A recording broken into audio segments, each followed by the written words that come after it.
Aku akan menceritakan 3 kisah. Kisah tentang seekor beruang besar, raja dari binatang buas yang ada di sana, di taiga.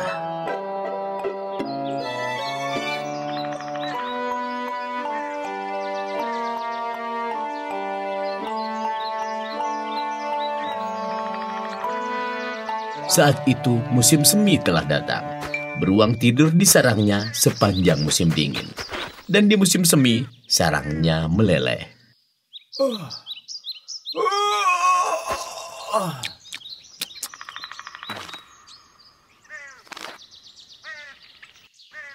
Musim semi telah datang, tapi tidak ada yang bisa dimakan.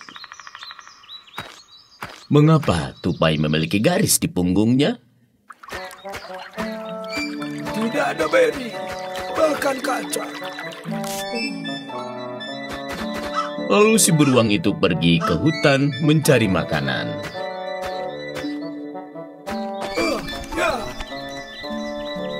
Tapi makanan beruang seperti beri dan kacang-kacangan semua pada layu.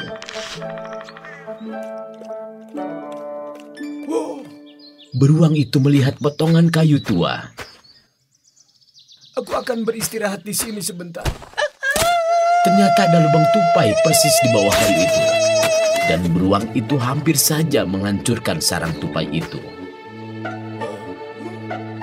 Hei, siapa di sana?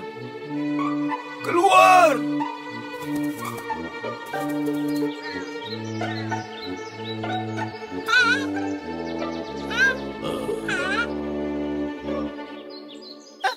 Halo, Tuan Beruang Besar. Apa yang kau inginkan? Hai tupai. Mungkin kau punya sesuatu yang bisa dimakan? Tunggu sebentar. Tupai itu menyimpan buah dan akar di lubangnya sejak dari musim gugur. Baik, aku punya ini.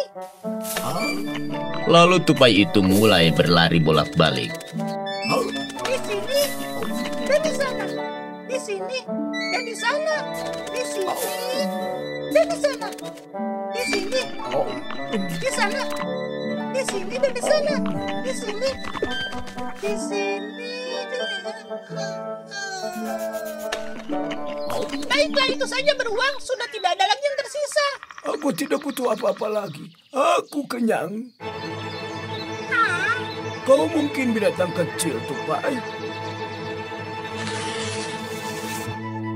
Tapi kau sangat baik. Apa yang terjadi? Aku telah mengelus punggungmu. Tidak terlalu buruk. Tidak terlalu buruk. Ya, dia kabur entah kemana. Hei, terima kasih banyak.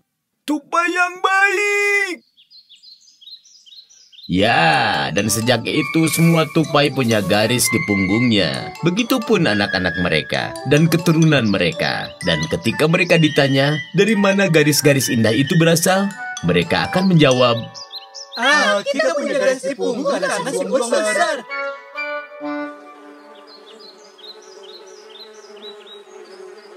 setelah musim semi yang dingin, musim panas yang kaya akan buah beri, madu, dan kacang-kacangan mulai tumbuh. Oh, panas sekali. Ya, di sana banyak makanan, tapi matahari begitu menyengat. Beruang itu bersembunyi di bawah pohon untuk menghindari panasnya matahari. Asal mula seekor ikan mas krusian menjadi tipis.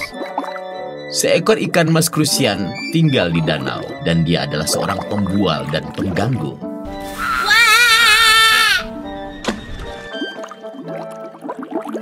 Tiba-tiba beruang muncul di tepi danau.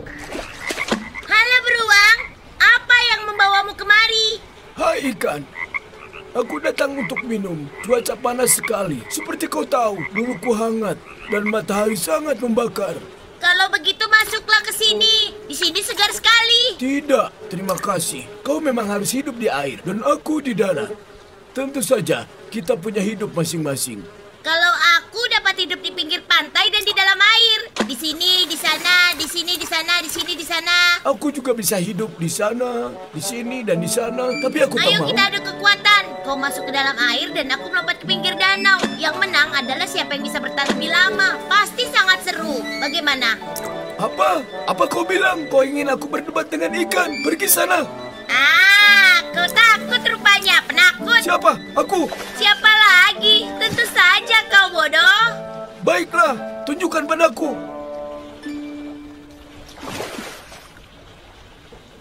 Aku sudah di sini. Sekarang giliranmu. Oh, ikan yang nakal. Tapi beruang tidak mandi tentunya, atau berendam. Ayolah pemberani. Masuklah ke dalam air dan basahkan kepalamu.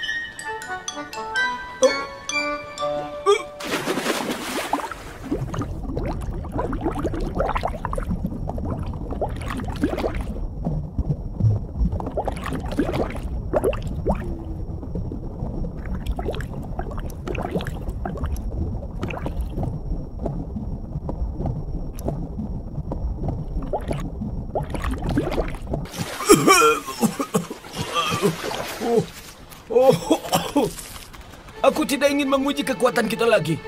Itu sungguh berlebihan. Aku hampir saja tenggelam karena ikan kecil itu. Ya Tuhan, aku bodoh sekali. Kau kalah. Ternyata kau pengecut dan lemah. Biarpun aku kecil, tapi aku kuat sekali.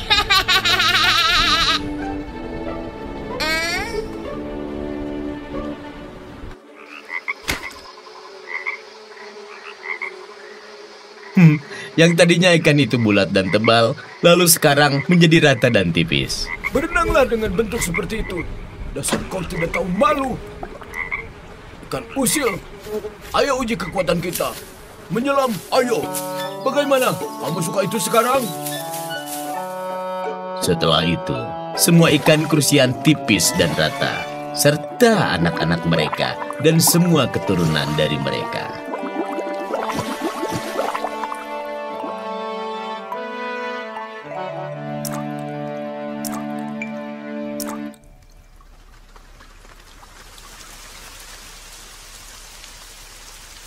Musim panas hijau yang cerah berubah menjadi musim gugur. Semua menguning dan hujan. Di ujung hutan penuh dengan kacang pinus yang banyak sekali dan menyehatkan.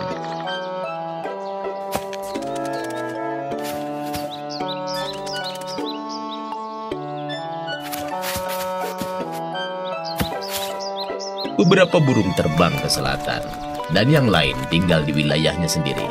Untuk bertahan hidup di musim dingin yang kelaparan di taiga, seekor burung pelatuk harus mencari kacangnya sendiri.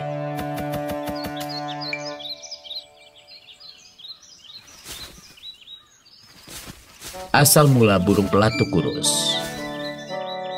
Beruang teman baik kita juga berjalan-jalan di sekitar taiga sambil menggoyang-goyangkan pohon pinus.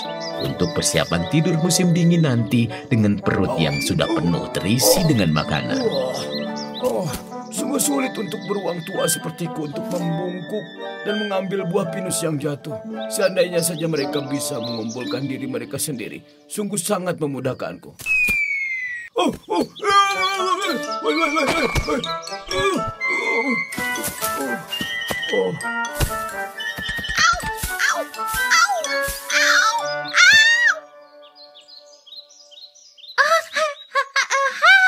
Selamat siang, beruang kesayangan kami. Halo, burung pelatuk. Apa yang kau lakukan dengan buah pinus itu?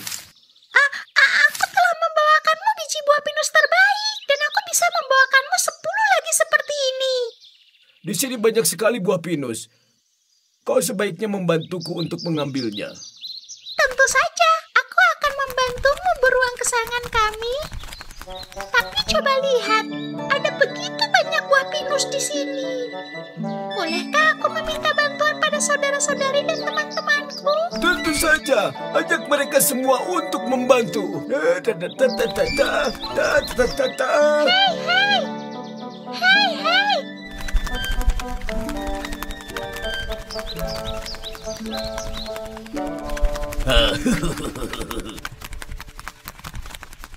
Ayo burung, ambil buah pinus itu.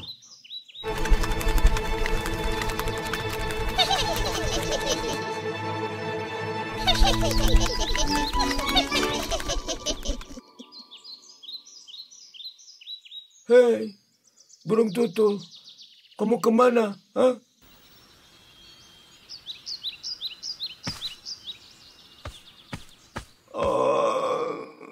Ini juga milikku. Dasar bodoh. Dasar licik.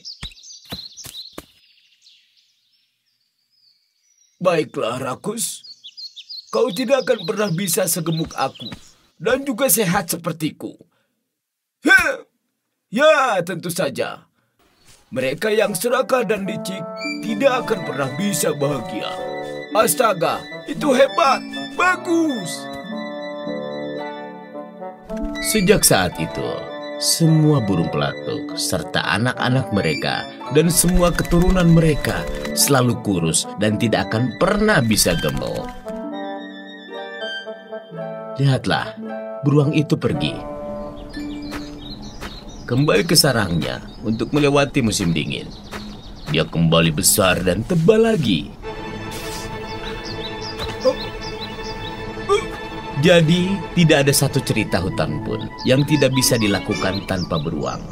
Itu sebabnya dia disebut penguasa taiga.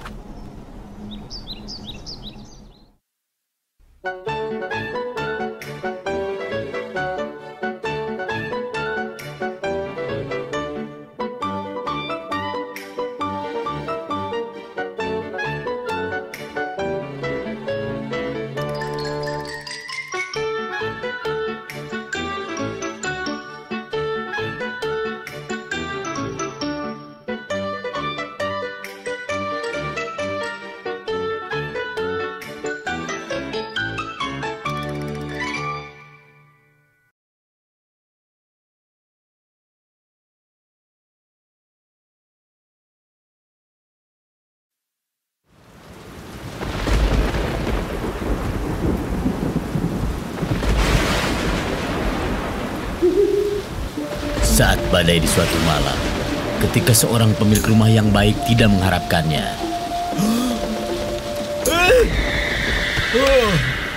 Hei, siapa di sana?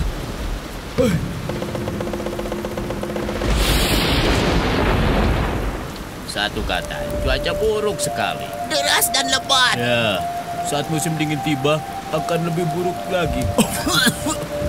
Pergi saja. Kalau begitu, mari kita bersama.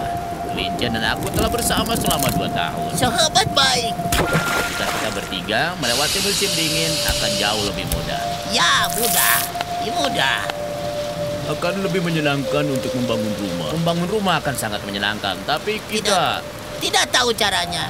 Begitulah cara mereka mengenal satu sama lain. Mungkin hujan tidak akan reda sebelum ayam pertama berkokok. Ya, mungkin.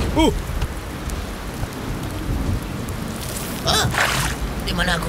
Di dalam hutan tentunya. Tapi bagaimana kau bisa? Ke sini. Aku sedang berpergian. Aku terbang ke selatan. Aku sangat lelah jadi milik petani. Apa kau tahu? Petani itu bakal menyiapkan aku untuk jadi sup ayam berikutnya. Aku sampai jagungan karena memikir sup itu. Kau tahu mengapa tidak tinggal saja Dan bersama mungkin kamu? kau tahu caranya. Membangun rumah. Rumah? Gampang sekali. Seperti memecahkan telur. Ya.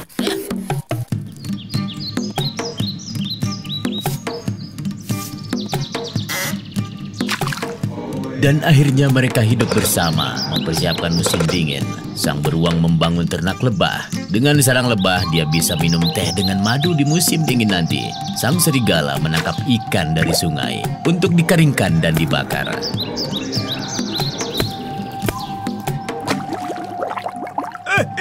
Tarik. Mereka menggigit. Ayo, ya ampun. Ya ampun. Dan sang ayam, ya, dia hanya menjaga taman.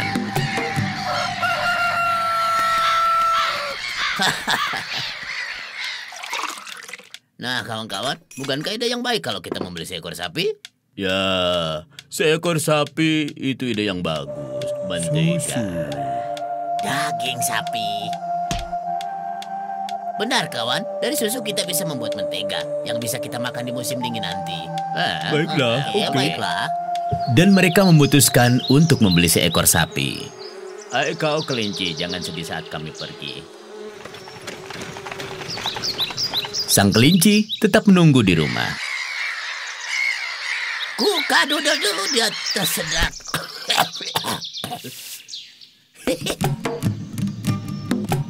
Madu telah terjual seluruhnya dan mereka bahkan menjual lebah. 28 sarang laku terjual. Dan mereka membeli seekor sapi. Setiap pagi, serigala dan kelinci membawa sapinya ke padang rumput.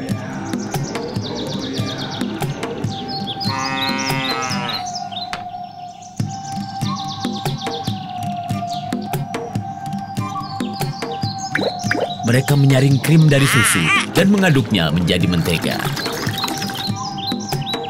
Oh, tidak. Tidak. Mentega ini kawan, ini luar biasa. Dan penyimpanan yang terbaik adalah di loteng. Tidak boleh ada yang menyentuhnya. Siapapun di musim dingin, kita akan menggunakannya sedikit demi sedikit dan menggoreng kentang di dalamnya. Bisakah kita mencobanya sedikit saja? Bolehkah? Saat musim dingin tiba, kita akan mencicinya. Sebelum saat itu, tidak. Dan jangan bertanya lagi. Ya tentu saja. Patuhilah peraturan. Pada akhir musim gugur, mereka mengumpulkan sepanci yang penuh mentega. Halo kawan-kawan semua, selamat malam. Dari mana kau? Berasal. Aku adalah rubah yatim piatu yang ditinggalkan sendiri di dunia ini. Aku tidak punya tempat untuk pergi dan yang aku miliki hanyalah kendi kosong ini. Bolehkah aku tinggal bersama kalian? Ya, memang sulit untuk hidup sendiri. Betul sekali. Sudah 2 tahun ini aku tinggal di sini bersama kelinci. Dan tidak pernah membuat masalah. Kalau begitu tinggallah bersama kami, Rubah. Seperti kita ketahui kawan-kawan, bahwa dalam kebersamaan terdapat kekuatan besar.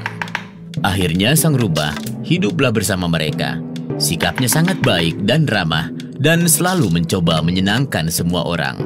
Serigala abu-abu datang dan dia akan menggigitmu. Oh, selalu yang disalahkan serigala. Salju. Mungkin sudah tiba Waktunya. untuk mengambil mentega kita dari loteng. Kita tidak boleh terburu-buru. Ini belum musim dingin. Masih terlalu dini. Baiklah, bagaimana dengan besok? Apa bisa? Ketika besok datang, kita akan pikirkan lagi. Hingga akhirnya rubah mengetahui tentang mentega. Mentega. Kalian tidak akan mendapatkan mentega.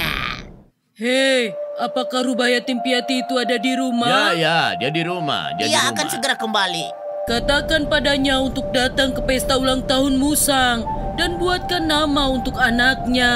Kita akan memberitahukan padanya. Jangan khawatir. Rubah, seseorang telah datang ke sini untuk mengundangmu dan buatkan nama untuk si anak Musa. Baiklah, aku pergi.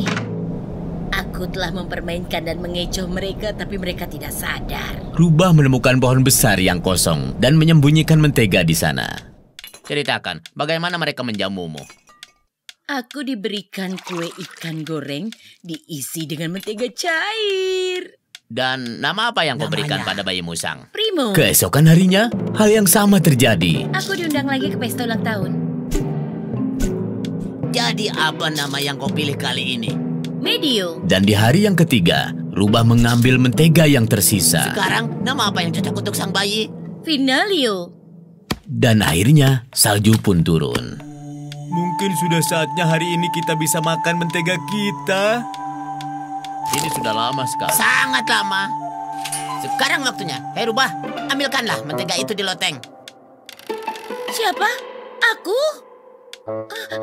Lalu sang rubah yang licik berusaha untuk menghindar. Aku belum pernah memanjat tempat setinggi ini seumur hidupku. Sungguh ini menakutkan. Aku takut jatuh, kakiku patah.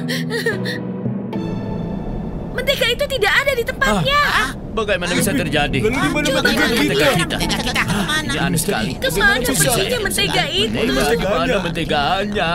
Aku sangat Makan ingin. mentega itu. Sekarang kita harus menemukan si pencuri dan menghukumnya. Ya, temukan pelakunya dan harus dihukum. Tentu saja, tapi bagaimana? Kita mulai dengan membakar api unggun dan kita semua tidur mengelilinginya. Perut yang sudah memakan mentega itu akan mencair karena panasnya api. Seperti itu. Akan keluar, perut akan seperti itu. Sama seperti telur.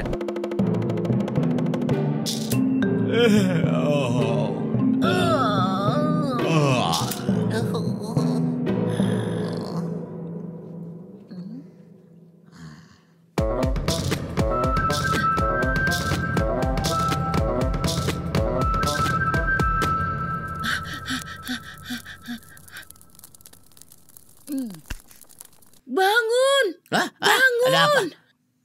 Kawan-kawan lihat. Dia yang Kita memakan telah mentega menemukan kita. si pencuri. Dia yang mencuri mentega kita. Hah? Bagaimana ini bisa terjadi? Ini sebuah kesalahan. Tolong, aku tidak memakan mentega kita. Aku tidak memakan katamu. Lalu ini apa? Dasar kau pencuri mentega. Tidak, aku tidak memakan mentega itu. Percayalah, Ada yang tidak saudaraku. beres di sini. Ya, kita harus memeriksanya lagi. Periksa lagi. Tidak perlu dicek lagi. Semua sudah jelas. Kita tidak perlu mengecek apapun. Semuanya harus dicek 2 kali. Tentu saja. Semuanya harap mendekat ke api. Ayo. Aku tidak memakan mentega. Aku tidak memakan mentega kita.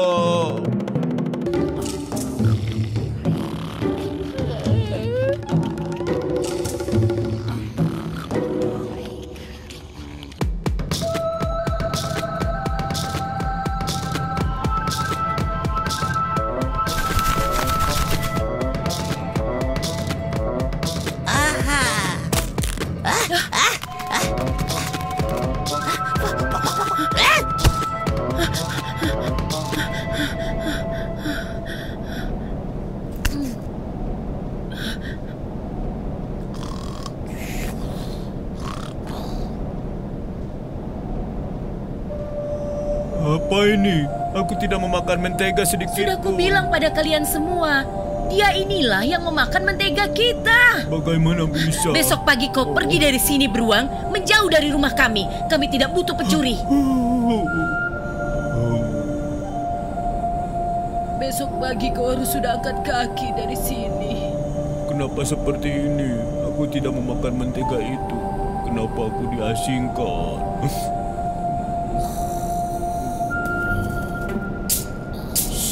Ayo. Ayo. Hati-hati. Oh? Jangan. Sebentar. Tunggu. Ayo kita pergi.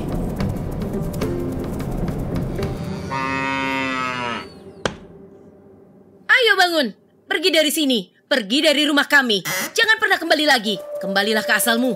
Dasar kau pencuri mentega. Kami tidak mengharapkan kau kembali. Lihat itu. Aku akan membersihkan salju. Ayo kita pergi. Memotong kayu.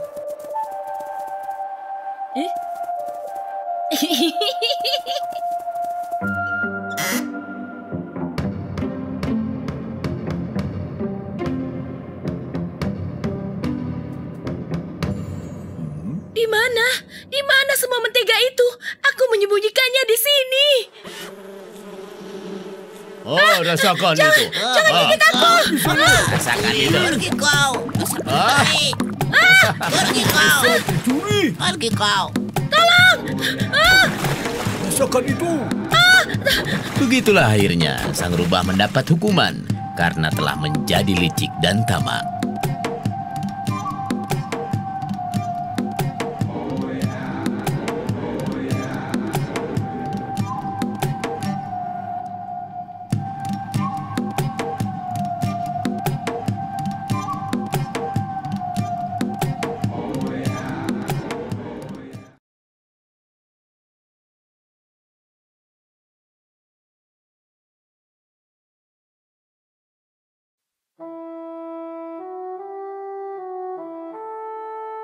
Pada zaman dahulu kala, hiduplah 2 laki-laki bersaudara.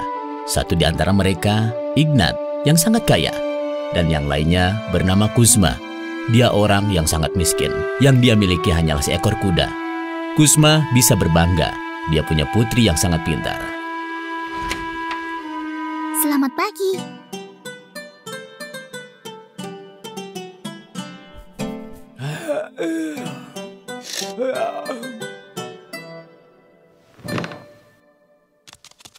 Selamat pagi.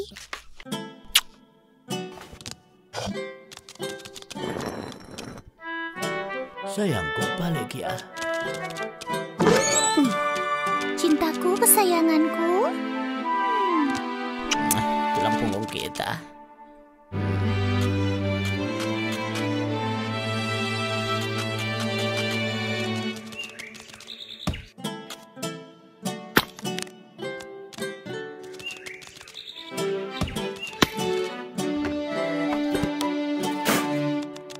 Aha, tidak ada apa-apa di sini. Dan di sini ada apa? Di mana dia? Sungguh makan siang yang tidak enak tanpa roti. Ayah, kita sudah tidak punya lagi tepung ataupun garam. Kita harus pergi ke kota. Ayah, kau harus pinjam kereta kuda dari saudaramu. Tahan! Tangkap! Pegang kakinya! Kau salah pegang kepalanya. Jangan ajari aku! Mau kemana kau? Ke pasar di kota, membeli beberapa tepung dan garam. Aku mau pinjam keretamu. Tepung dan garam. Kau tahu apa? Sebaiknya kita pergi ke kota Apa bersama. maksudmu bersama? Keretaku dan juga kudamu. Tentu. Ayo.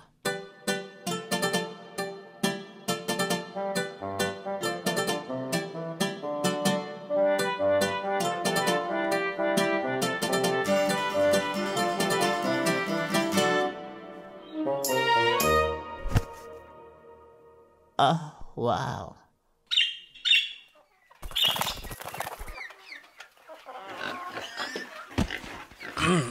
Ayo berangkat. Ayo, sayangku.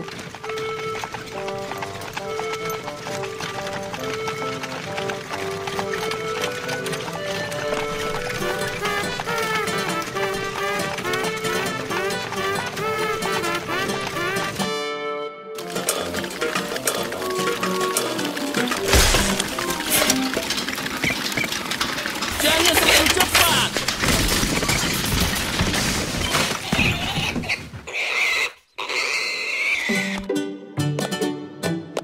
Tapi batu membuat jalan mereka tertahan. Roda terlepas dari kereta kudanya. Lalu dua bersaudara itu tak bisa sampai ke kota. Dan mereka harus bermalam di jalan.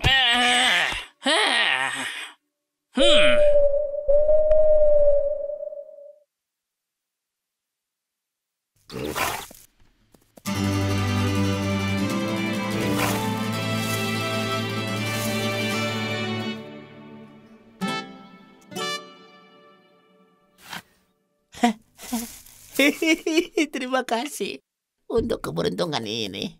Ignat, lihat ini. Terima kasih Tuhan. Hah? Ada apa? Wow. Keretaku punya anak kuda. Kau serius, Ignat? Kuda yang sangat lucu, bukan? Bagaimana bisa? Tenang, kereta ini punya siapa? Milikmu? Kudanya ada di Di bawah mana? kereta. Lalu? Lalu apa? Kuda ini adalah anak dari Ini keretaku. kan anak kuda. Sudah kubilang kereta ini pemiliknya. Hah? Bagaimana mungkin? Ini kudaku. Tidak, itu milikku. Punyaku. Milikku. Punyaku. Milikku. Punyaku. Kita ke pengadilan saja. Ayo kita pergi. Ada apa ini? Ada apa? Harap tenang semuanya. Dengarkan keputusan hakim. Oh, berdasarkan hukum yang berlaku di negeri ini dan dilindungi oleh kebijaksanaan Tuanku yang mulia Tsar, Pengadilan Tinggi telah memutuskan bahwa seekor hewan selalu lahir dari hewan juga. Yang artinya bahwa anak kuda telah lahir dari induknya. Oleh karenanya, dialah satu-satunya pemilik yang sah. Pemiliknya adalah...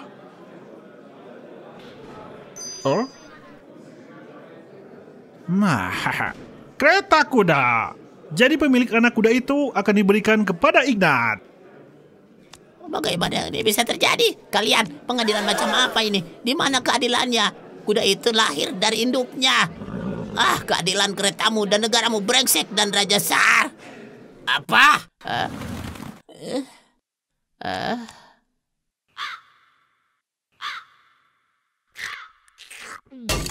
Kau tahu apa yang terjadi untuk umpatan itu? Penggal kepala.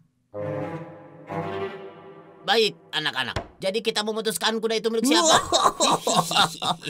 Diam! Ini adalah perintah dari Kusar. Kuda akan dimiliki oleh orang yang dapat memecahkan teka-teki. Ada 3 macam teka-teki. Ada 3 macam teka-teki. Pecahkan 3 teka-teki ini. Baik, inilah teka-teki pertama. Apa ya? Jadi itu... Oh ya. Ya, apa yang tergemuk di dunia?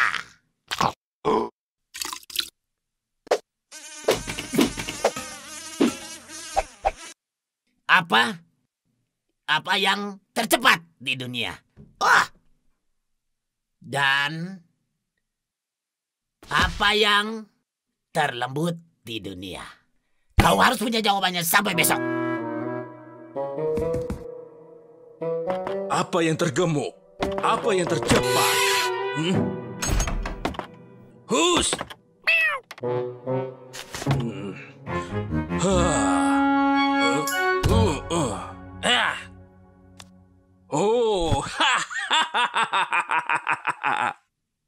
Apa yang mungkin tercepat dan yang tergemuk? Pelagia, sungguh aku tidak tahu. Besok akan menjadi hari yang baru.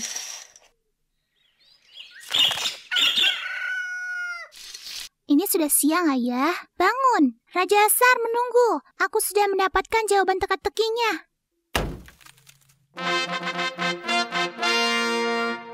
Jadi, kau sudah temukan jawabannya? Ya, Tuan Rajaku yang mulia.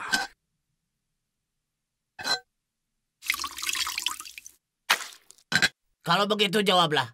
Apa yang tergemuk di bumi? Ya, Tuanku yang mulia. Babi milik kerajaan Tuanku yang mulia.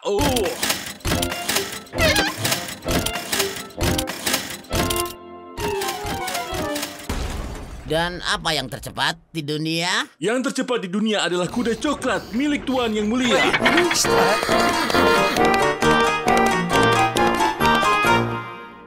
Dan lalu apa teka-teki ketiga ya? Apa yang terlembut di dunia? Bulu tempat tidur kerajaanmu yang mulia. Baiklah, sekarang apa jawabanmu? Yang terlembut, tuanku, adalah tangan. Seberapapun lembutnya bantalmu, selalu kau letakkan tanganmu di bawah kepala. Yang tercepat adalah pikiran, tuanku Sar. Pikiran? Dia dapat terbang menjelajahi dunia dalam beberapa detik, dan yang tergemuk adalah tanah. Apa? Kau salah.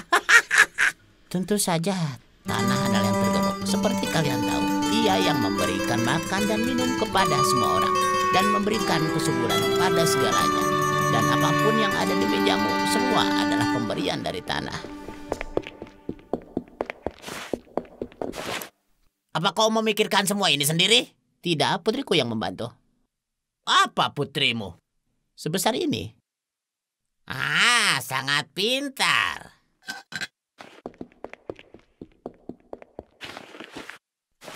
Jika menurutnya dia pintar, suruh dia ke sini. Dan pastikan dia tidak duduk di pelana kuda. Tapi juga tidak di kaki. Dan tidak berpakaian, tapi juga tidak telanjang. Kau kupikir dulu. Tanpa hadiah, tapi dengan hadiah.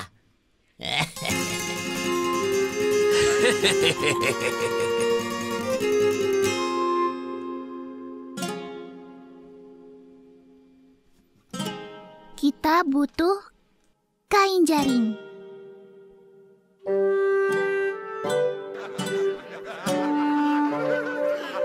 Ada apa? Apa itu?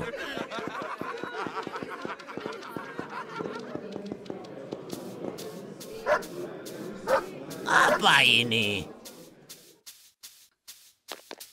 Dia sudah diberitahu untuk datang tanpa duduk di pelana kuda, ataupun di kakinya tidak juga berpakaian, ataupun telanjang tanpa hadiah tapi bawa satu. Ini untukmu. Hadiah? Tanpa hadiah. Wow, sangat kecil dan dia sepintar SARS. Mengesankan, terlalu pintar untuk yang terlalu kecil. Aku lebih pintar dari kau, Raja Sar. Mungkin kau juga lahir di kereta kuda. Apakah kau tahu siapa yang telah melahirkan kuda? Kau sungguh memalukan. Lihatlah mereka.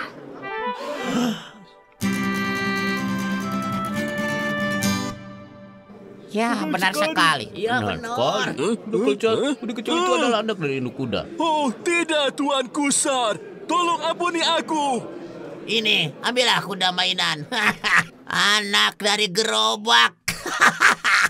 Lalu, segalanya berubah menjadi baik. Anak kuda telah diberikan pada Kusma. Para hakim dihukum menjaga kandang kuda. Tentu saja, sangat melelahkan di sana. Kejahatan telah kalah. Segalanya menjadi lebih baik. Keadilan akan selalu terbukti dan menang.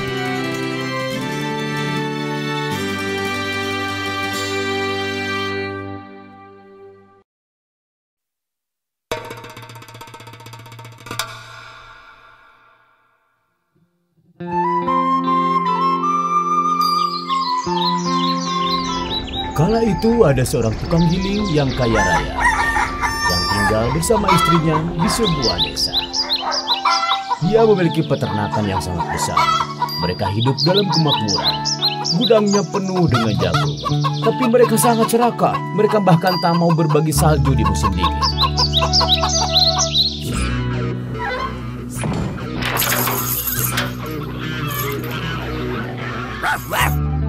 Seorang wanita tua yang malang tinggal di dekatnya.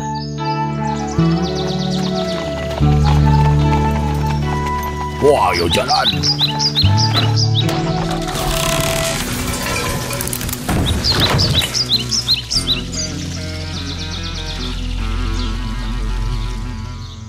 Satu-satunya yang dimiliki wanita tua itu adalah ayam bernama Pastruska.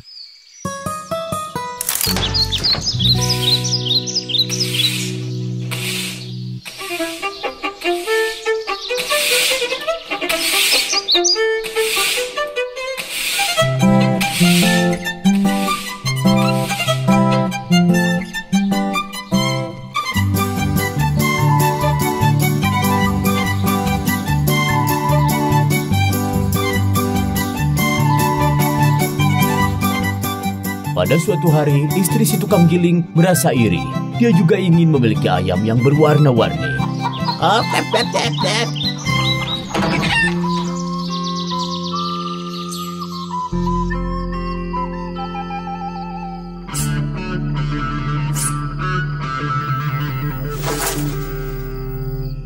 Malam hari orang tidak bisa melihat apa-apa.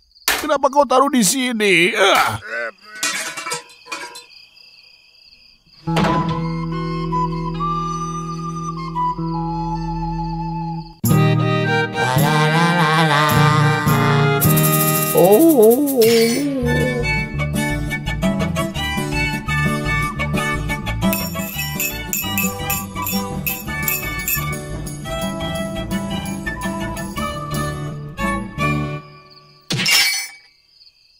Oh, istriku.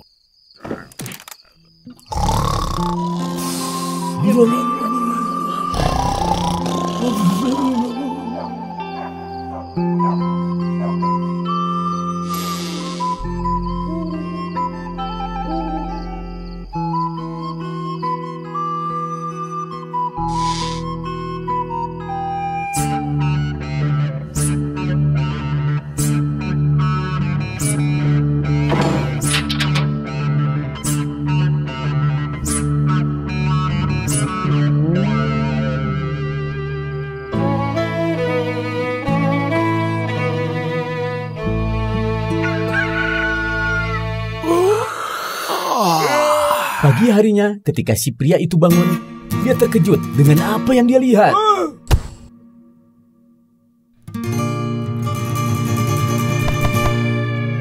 Tepat pada saat itu, tetangga datang untuk meminta jagung. Pria itu bingung. Dia berteriak, "Kami tidak punya jagung. Kami sendiri tidak punya apa-apa untuk dimakan."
Kemudian pria itu memutuskan untuk pergi bertemu dengan seorang yang berpengalaman, si pandai besi.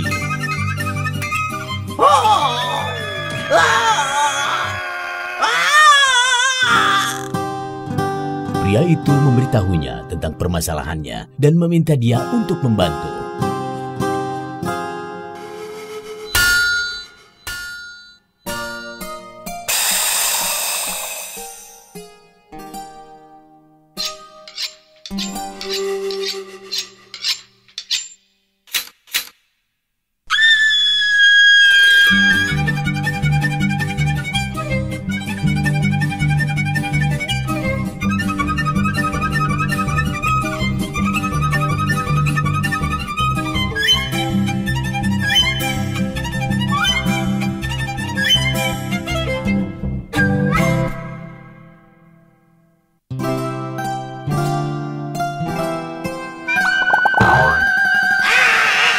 Pandai besi tidak bisa membantunya.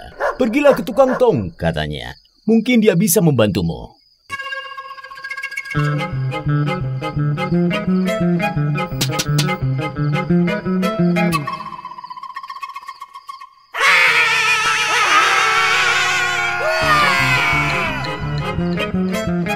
Lalu pria itu menceritakan masalahnya dan memintanya untuk membantunya. "Oh,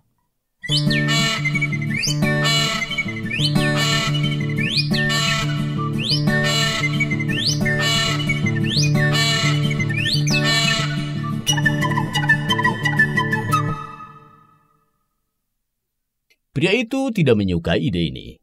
Dia tidak bisa memeluk atau mencium istrinya. Lalu si tukang tong memberitahunya untuk pergi saja ke ujung desa, menemui wanita gypsy.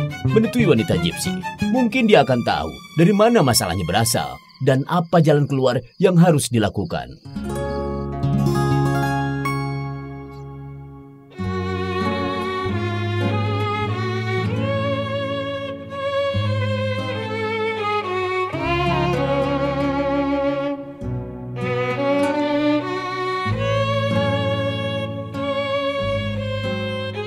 "Ini sangat buruk sekali," kata wanita gypsy itu.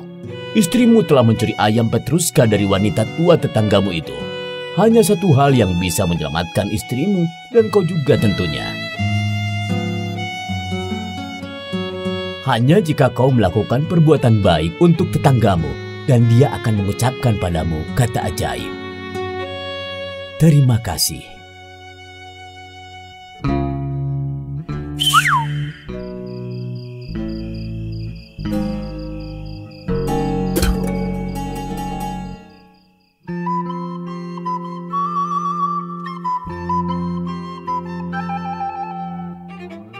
Oh!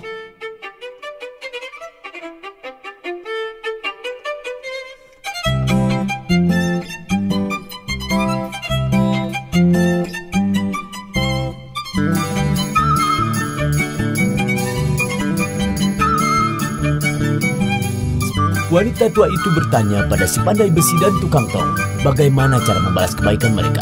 Jangan khawatir, kata mereka. Terima kasih, orang-orang baik.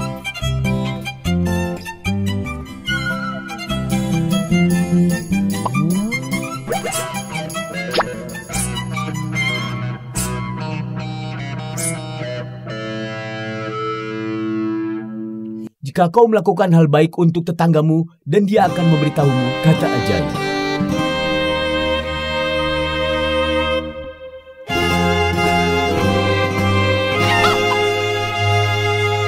Akhirnya pria itu mengakuinya. Istrinya telah mencuri ayam itu. Dia meminta wanita tua itu untuk memaafkan mereka dan berjanji tidak akan mengganggunya lagi. Lalu wanita tua itu berkata, itu bagus karena telah mengembalikan ayam Petruscanya kembali. Tuhan telah mengingatkanmu. Lalu pria itu memberikan ayam jantan dan jagung. Dan dia berkata, ini adalah ayam jantan kecil untukmu dan jagung. Sebanyak apapun yang kau butuhkan, kau boleh memintanya kapan saja. Wanita tua itu senang sekali. Sekarang aku akan punya ayam lagi. Terima kasih tetangga yang baik.